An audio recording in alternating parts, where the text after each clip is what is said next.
Good morning, everybody, and thank you very much for listening to me today. My name is Anneke Hackenbroich. I'm Vindolanda's Digitisation Project Officer, and today I'm going to talk about digitizing Vindolanda's wooden collection. I would like to cover the following topics: Vindolanda and its wooden collection, the Digitisation Project, thoughts and principles for 3D imaging, volunteer engagement and visitor participation during coronavirus. Before I go into more detail, I should mention that I started my new job at the Vindolanda Trust one day before lockdown, which completely changed the schedule and outline of the project. I will reflect on the impact of COVID as I go along.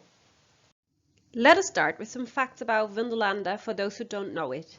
Initially, Vindolanda was a conquest fort established in AD 85, long before Hadrian's Wall was built. The forts in the new frontier zone were linked by the Stanegate Road, which is its medieval name. The road linked military bases between Carlisle and Corbridge. Later, during the building of Hadrian's Wall, Vindolanda became a major construction base and formed part of the garrison after the wall was completed, even though it's some distance away from it. In periods when other forts along the wall were abandoned, Vindolanda was maintained as a strategic position. Here you can see a brief overview of the garrisons that were stationed at Vindolanda. It demonstrates that the troops came from different parts of the empire. In addition, we get an idea of the impressive length of occupation, over 400 years. In total, there were at least 9 different forts at Vindolanda. This slide shows you the outlines of the forts during the first periods of occupation. These are the layers where the wooden artifacts come from. I won't go into much detail here because Barbara will cover that later. The Vindolanda Trust was founded in 1970 as a charitable organization and runs excavations every year. Here are some pictures of the progress over the years. This picture was taken in 1969 and you can see the excavated headquarter building. This picture was taken in the 90s, so you can start to see excavations around the extramural settlement. And here a picture from 2016. Unfortunately, this year Vindolanda wasn't able to run excavations with volunteers due to the global pandemic. There was only one socially distanced trial excavation to be prepared for next year. The project I'm working on focuses on Vindolanda's wooden collection. Vindolanda has a wide range of well-preserved wooden artifacts. All the rare organic objects come from the deepest layers of the early forts.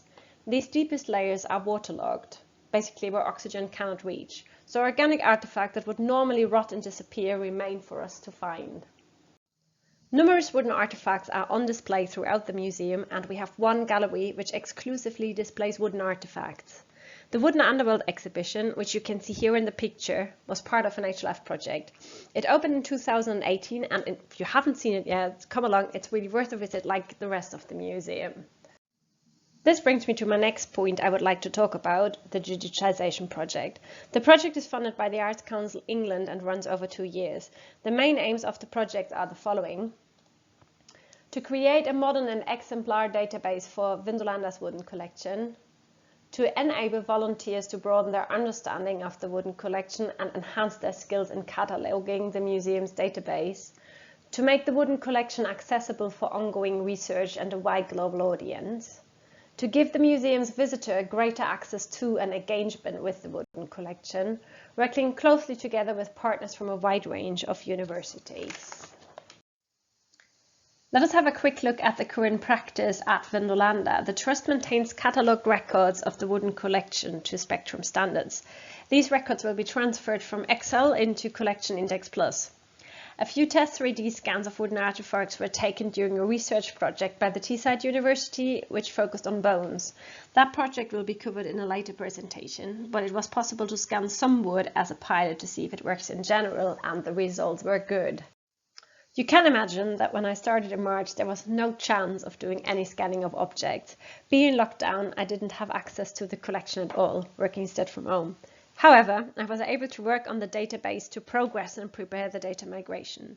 And we need to thank the Arts Council here in that they offered to be flexible and we were able to change the schedule for the project slightly. Having changed my job just before lockdown, I was really lucky to be able to carry on working. Paradoxically, the situation brought one positive aspect for me. Lockdown gave me valuable time to undertake in-depth research into other digitisation projects and case studies around the globe. I gained time, which is often not there in the daily life of a museum. I was able to really think about what the best outcome of the project could be. Starting my research into the theory and practice of digitisation techniques, I was immediately confronted with highly contradictory opinions and discussions such as, what is the function of the museum if artifacts can be seen online? How many people actually engage with online portals, and so on. The criticism in particular made me think about the project from all perspectives. And I think there were some valuable clues out there as to what to consider when digitizing our collection and making it accessible to the public. Let me share some of my major findings of this research with you. Several publications point out that visitors long for tangible heritage, that there is a desire to experience the real thing, the authentic object. Educators argue that participants especially value the sensory experience of handling a historical artifact. The artifact functions as mediator between the past and the visitor. Teachers emphasize that historical objects can easily trigger pupils' curiosity. The genuine artifacts have a particular aura being from the past. A digital object is different from its real counterpart. It doesn't have this aura. The digital object can provide information without touching the original artifact, but the user also takes control of the object. It can be used playfully without any reference to the original intention. Depending on the artifact, this can pose some ethical questions. The real artifact cannot be controlled in that way. It has its own presence, it is stable in time and space. This demonstrates how important it is to link the two, because what they share is the story, the narrative. So, on the web, there needs to be a path to the real object and where to find it.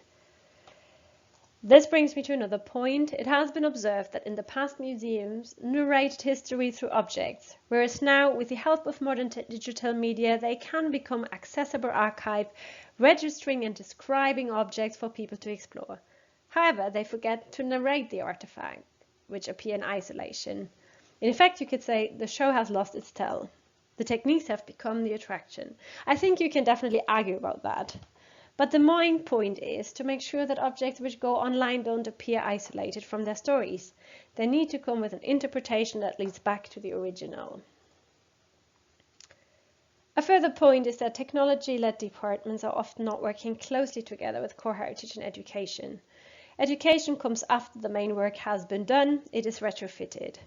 This all might sound really negative now, but I think it's really important to take advice from these different publications. And the main advice to take from this is that the project needs to focus on telling the stories of the objects rather than just digitizing a collection.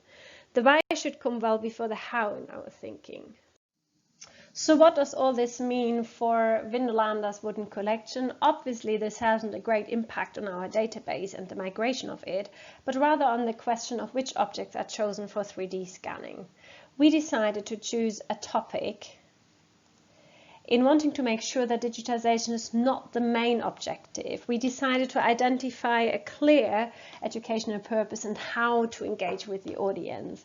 We wanted to look at how digitization can help Vindolanda to make its display even better.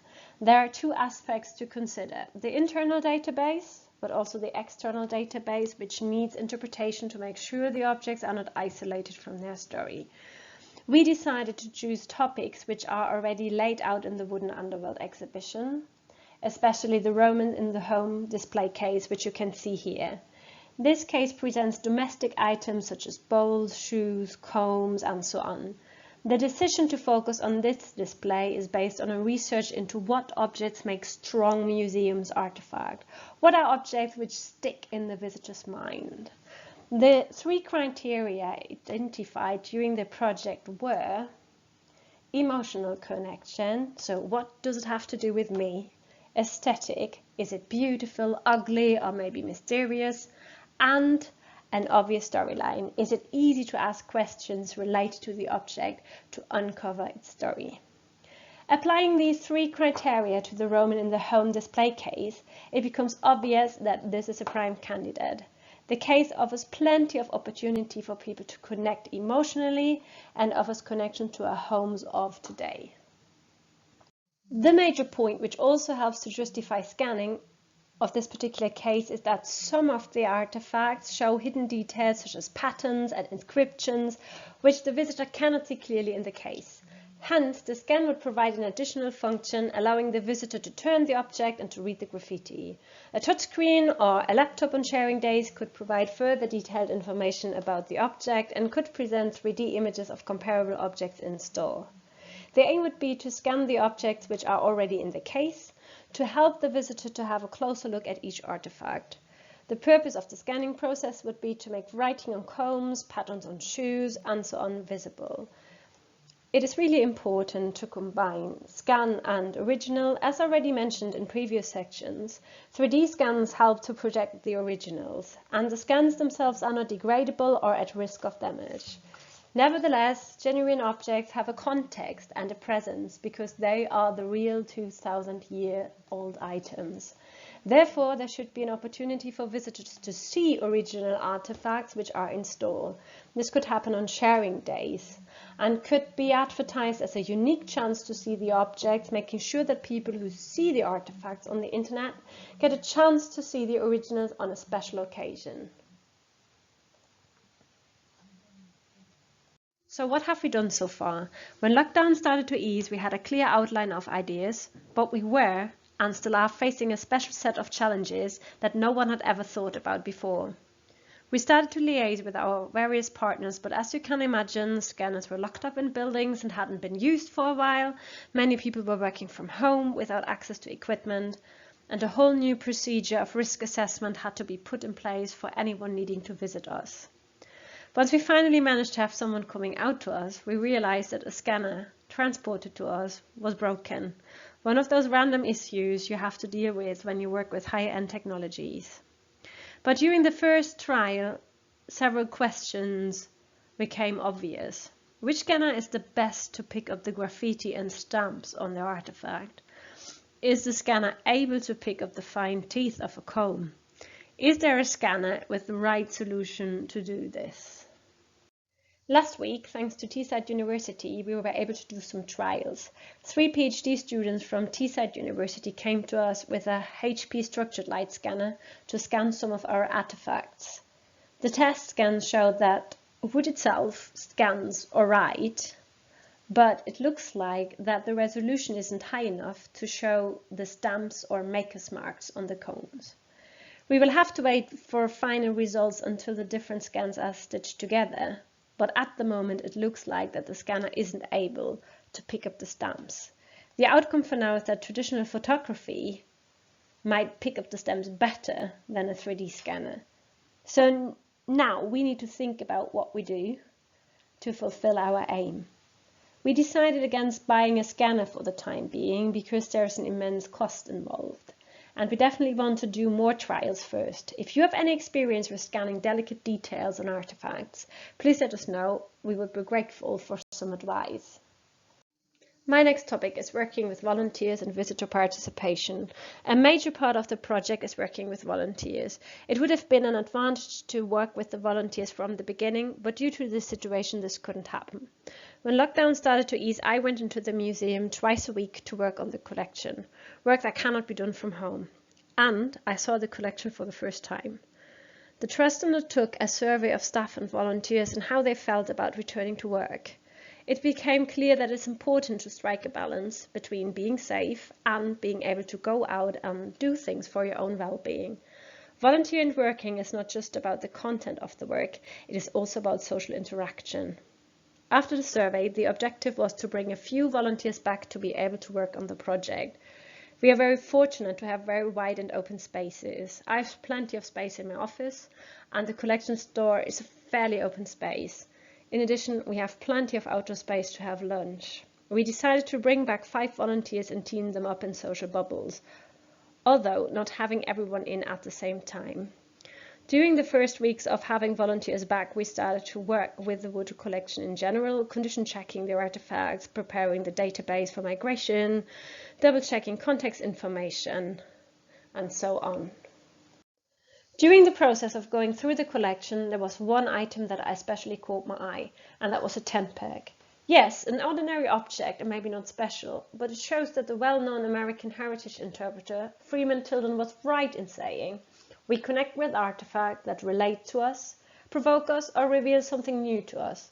The peg reminded me of my experience with one that I had recently lost in a snowstorm at Styrhead Tarn in the Lake District. I could imagine a Roman soldier crawling around, feeling the grass to find one of these items, which seemed to be so easily lost. An experience we share, although millennia apart. When I spoke to the volunteers about the idea of having a closer look at Vindolanda pegs, it turned out we'd all had adventures with these ordinary objects. So we started to look at them in detail. What we can say about the tent pegs at Vindolanda is that they are predominantly made from billets of radially split oak. The radial split giving a stronger result than an oblique conversion. If you have a look at the pegs that you can see in the slide, you will see they have all a similar shape to fulfill their common function. If you look again, they somehow look different. So they have different shaped heads, different cross sections and tips, which leads somehow to the conclusion that several hands were involved in production days. Looking at the Vindolanda tent pegs, it's notable that they are slim and short compared to pegs from other sites such as Vindolanda. It is fairly easy to assume that the Romans might have used whatever wood and timber was available when they needed it. However, there are contemporary written sources which provide evidence that the Romans had a wide knowledge of suitability of individual tree species. Theophrastus even attributed properties of elements to different tree species. Earth was attributed to oak for robustness and easy to split. So as already mentioned, we came to the conclusion that Vindolanda pegs are thin and short compared to pegs from other sites. In addition, why do they all have pointed heads?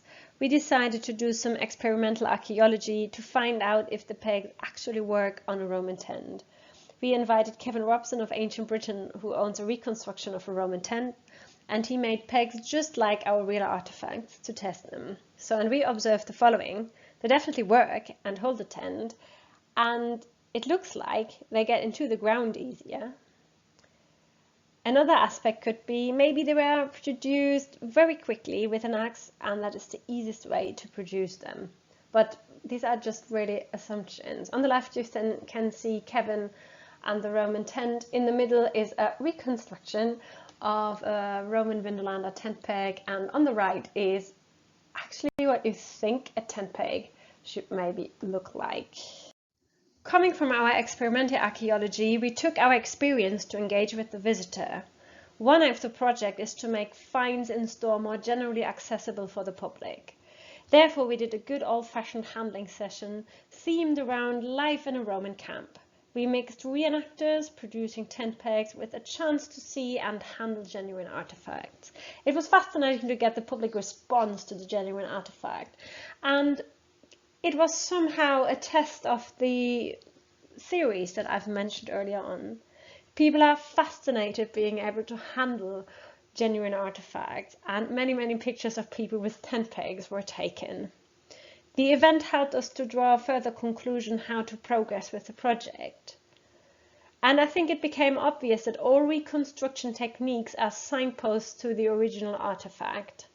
So in that case, the reenactors were the signpost to the original artifact, and in future the 3D scan will be a signpost to the original artifact. But I think it's really important to be aware that there always needs to be a link back to the original, because it is the original that we really admire in a fairly fast-moving world. Thank you very much for listening to me today. That was my presentation. I haven't covered the benefits that come out of digitisation projects for research communities. I decided to focus on an educational point of view to look at digitisation from an educational perspective. That is the background that I'm coming from. I think it is really important to know that there are great techniques out there to use, but that we have to think about how we are actually going to use these techniques. Because I think if it comes down to it and you have a photograph, you have a 3D scan, and you have the original object will always be the star of the show. Thank you very much again for listening. If you have any questions, please feel free to ask them now.